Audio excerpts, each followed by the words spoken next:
नमस्कार, मैं कशिश और स्वागत है आपका मेरे खास प्रोग्राम राजनीतिक गलियारा में। आज का मुद्दा गुजरात चुनाव। लगातार देखा गया है कि यहाँ पर वोटिंग्स हो रही थी। लगातार मतदाता यहाँ पर केंद्र पर पहुँचते हुए नजर आ रहे थे, क्योंकि यहाँ पर बदलाव की बात की जा रही है। लगातार कहा जा रहा है कि गुजरात में इस बार कोई और सरकार आए तो ज़्यादा बेहतर है। लेकिन अगर ज़मीनी स्तर की बात की जाए, जो हमारे संवाददाता गुजरात पहुँचे थे और वो रिपोर्ट्स हमने आपको दिखाई दी तो वहाँ पर काफ़ी हद तक लोग ये कहते नजर आए थे कि मोदी सरकार ही आएगी। लेकिन उसके बाद भी बार बार बदलाव की बात की जा रही है। क्यों? क्योंकि अरविंद केजरीवाल ने कहा कि इस बार बदलाव की जरूरत है और आने वाले भविष्य के लिए सोच समझकर मतदाता यहां पर वोट करते नजर आए। इस तरीके की बातें लगातार कही जा रही थी। लेकिन इस बीच जो बड़ी जानकारी, बड़ी खबर सामने आई है, उससे कहीं ना कहीं तीनों ही पार्टी काफी ज्यादा हैरान हो गई कि आखिरकार इतना बड़ा बयान दिया तो दिया कैसे। अब बता दें आपको कि यहाँ पर कांग्रेस नेता मधुसूदन मिस्त्री ने साफ तौर पर कह दिया कि यहाँ पर अगर कुछ भी वोट का हेरफेर रहता है, कम सीटें आती है और गठबंधन के आसार नजर आते हैं तो गठबंधन करेंगे। जब उनसे सवाल किया गया तो उन्होंने साफ तौर पे ये कह दिया कि आम आदमी पार्टी के साथ भी गठबंधन कर सकते हैं और बीजेपी के साथ भी। अब बीजेपी के साथ जैसे ही गठबंधन की बात सामने आई तो सवाल खड़े होना तो लाजमी सी बात थी कि अब सवाल खड़े होंगे कि क्या कांग्रेस और बीजेपी सच में गठबंधन कर लेगी। क्या बीजेपी इस बात से राजी होगी? जब दोनों ही पार्टियां एक दूसरे के सामने खड़ी नजर आती है तो गठबंधन का सवाल कैसे बनता है। तो आज का मुद्दा यही है कि अगर गठबंधन होता है तो क्या यहाँ पर सियासी रंग जो बदलेंगे वो किस तरीके से बदलते हुए नजर आएंगे, और साथ ही साथ ये देखना भी लाजमी होगा कि आखिरकार गुजरात में आने वाला टाइम किस तरीके से देखा जाएगा और क्या होगा। तो मेरे साथ यहाँ पर मेरे कुछ सहयोगी भी मौजूद हैं। अबरार से मैं सीधा सवाल यहाँ पर लेना चाहूंगी। उनको भी इस बात की काफी जानकारी है कि यहाँ पर मधुसूदन मिस्त्री ने जो बयान दिया उसके बाद कहीं ना कहीं बवाल मच सकता है। तो अबरार, देखा जाए तो ये जानकारी जब सामने आई कि मधुसूदन मिस्त्री ने यहाँ पर साफ तौर पर कह दिया था कि कांग्रेस पार्टी के साथ करेंगे गठबंधन या फिर भाजपा के साथ,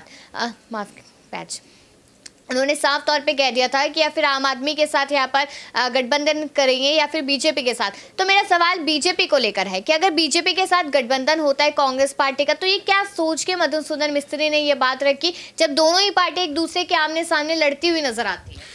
देखिए, दरअसल कांग्रेस पार्टी और भारतीय जनता पार्टी के गठबंधन की बात जहाँ तक उनके द्वारा कही गई है मधुसूदन मिस्त्री के द्वारा, तो आप समझ सकते हैं कि इस तरीके की जो संभावनाएं बिल्कुल भी नहीं है, क्योंकि दोनों ही पार्टियां विचारधाराओं के लिहाज से लगभग जो है एक सदी से आप कह सकते हैं कि एक दूसरे के खिलाफ है। जब भारतीय जनता पार्टी जिस संगठन की जननी कही जाती है, उस संगठन के जो बनने के बाद से लगातार कांग्रेस पार्टी और दोनों के बीच जो है इख्तिलाफ लगातार हम देखते चले आ रहे हैं। तो ऐसे में गुजरात विधानसभा चुनाव में हो सकता है कि कांग्रेस पार्टी और आम आदमी पार्टी की सीटें जो है इतनी आती है कि वो जो है गठबंधन की स्थिति में सरकार बनाने के लायक होंगे। तो जाहिर सी बात है कि इसके बारे में थोड़े से विचार जो है वो बनाए जा सकते हैं कि आम आदमी पार्टी और कांग्रेस पार्टी जो है गठबंधन करेगी। लेकिन उसमें भी एक बड़ा सवाल ये है कि आम आदमी पार्टी के जो संयोजक है अरविंद केजरीवाल, उन्होंने पहले ही स्पष्ट कर रखा है कि वो गठबंधन की राजनीति पर भरोसा नहीं करते,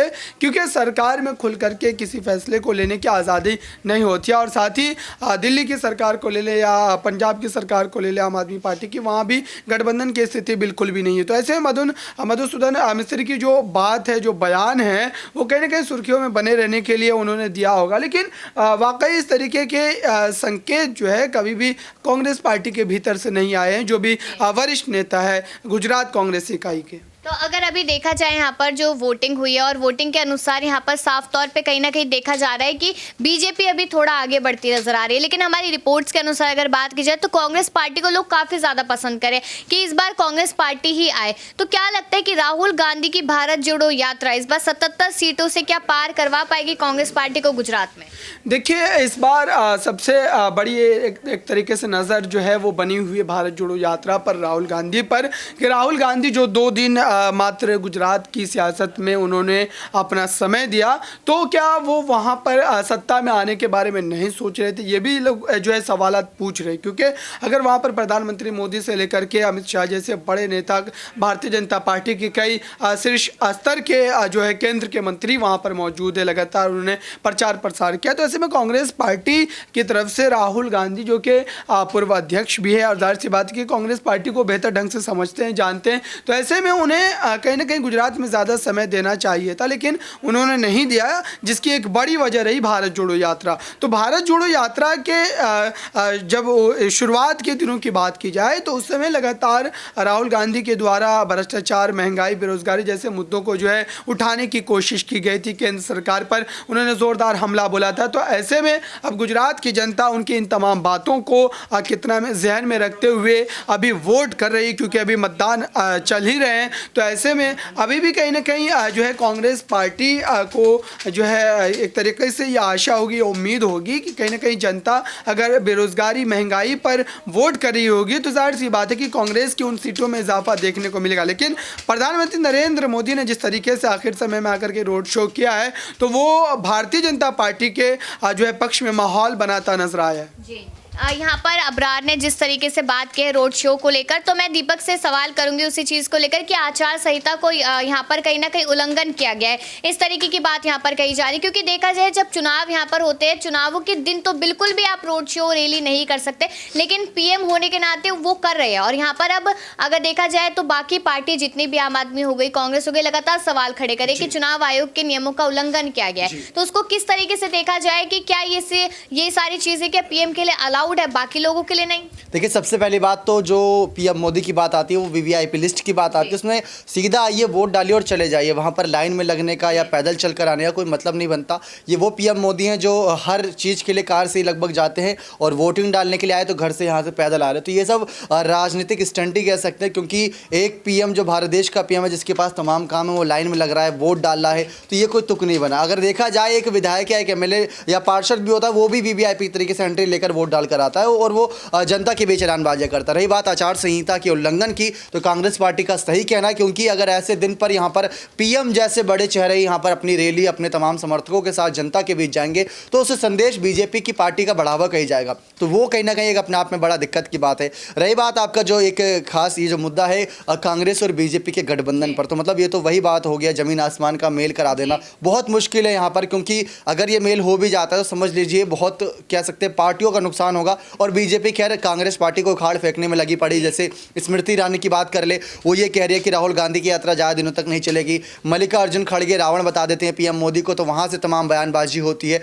तो कांग्रेस पार्टी धीरे धीरे उभर रही है, ऐसी बात नहीं है। पीएम मोदी का ये राजनीतिक स्टंट यूं ही चलता रहेगा आगे आने वाले वक्त में भी। अभी G20 सम्मेलन में भी उन्हें जाना था, वहाँ पर भी ऐलानबाजी होंगी। लेकिन गुजरात विधानसभा चुनाव में उन्होंने आज के दिन भी कोई कसर नहीं छोड़ी वोट मांगने की। उन्होंने लगातार इतनी रैलियाँ करी, इतनी रैलियाँ शायद कोई विधायक या पार्षद भी नहीं करता जितनी रैलियाँ यहाँ पर पीएम मोदी ने कर दी। राहुल की एक यात्रा ने इतना भौकाल मचा दिया था, राहुल की एक यात्रा ने सबकी होश उड़ा दिए थे। अगर राहुल भी इतनी रैलियाँ कर देते तो शायद इस बार रिजल्ट कहीं ना कहीं कांग्रेस के पक्ष में जा सकता था पूरा। यानी कि अभी अगर देखा जाए जितनी रिपोर्ट सामने आई है, जिस तरीके से मतदान यहाँ पर हो रहा है, क्योंकि दिल्ली एमसीडी चुनाव में तो कुछ खास हुआ नहीं, 45% पे ही रुक गया, लेकिन यहाँ पर कहीं ना कहीं थोड़ी बढ़त देखने को मिल रही है गुजरात में। तो क्या लगता है दीपक, सीधा सवाल यही है कि अब की बार किसकी सरकार, ये सवाल बार बार उठता है, क्योंकि यहाँ पर राहुल गांधी लगातार सुर्खियों में, अरविंद केजरीवाल पीछे हटने को राजी हैं, 150 पार सीटें आज भी वही कह रहे थे भविष्य को संवारेंगे, तो और बीजेपी यहाँ पर लगातार लगी पड़ी है, तो कौन सा? देखिए, 150 ना से केजरीवाल 15 सीटें निकाल लेंगे, उनके लिए बहुत बड़ी बात है, क्योंकि शून्य से कम 15 ही सही। और उसके बाद अगर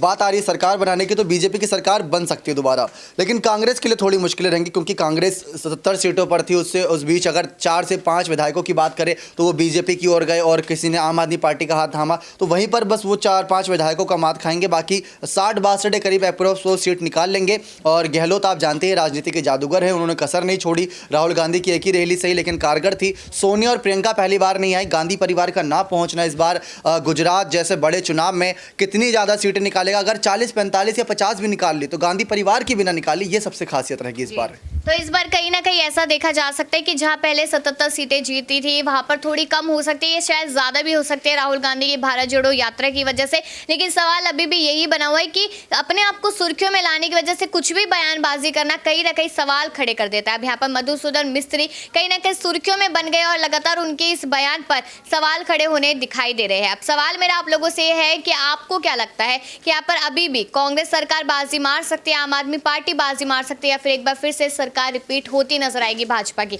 इस पर राय जरूर दीजिएगा और बाकी ऐसी खबरों के लिए देखते रहिए नेक्स्ट 9 न्यूज़।